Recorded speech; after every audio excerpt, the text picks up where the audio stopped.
Die Celli-Mühle im burgenländischen Oslieb, ein Künstlertreff in uralten Gemäuern, ist ja legendär.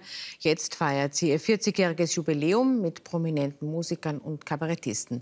Schmieds Puls, Adwenger oder Ernst Molden, etwa sind für morgen angesagt.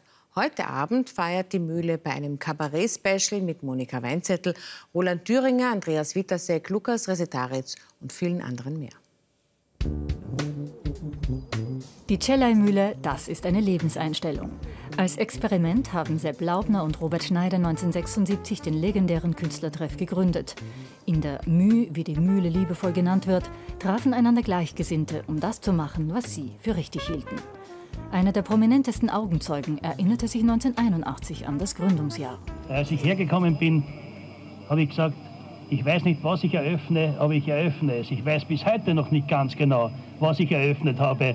Aber dass es 5 Jahre dauert, ist ein kleines Wunder. Und dafür gratuliere ich herzlich. Die Mühle etablierte sich bald als Treff für weltbekannte Künstler. Vor allem die Elite der österreichischen Kabarettisten pilgerte ins Burgenland.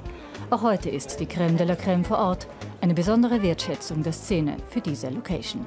Man kommt zu Freunden und man fährt wieder weg und weiß, man darf wieder herkommen. Und das ist einfach für einen Künstler ein sehr gutes Gefühl. Gerade habe ich den Lukas Resetaritz gehört, weil er gesagt hat, ja, wenn er herkommt, ist er da zu Hause. Er kommt nach Hause. Und eine bessere Beschreibung kann man nicht geben zur Beziehung, die wir mit den Künstlern oder die Künstler mit der Mühle haben.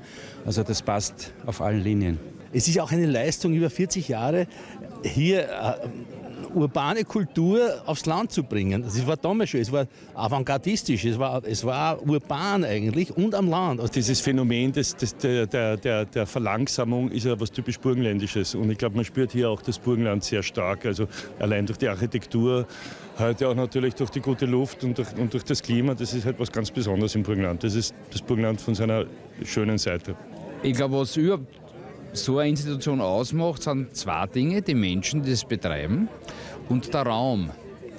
Und das passt da perfekt zusammen. Zum Geburtstag alles Gute wünschen wir der Celli-Mühle.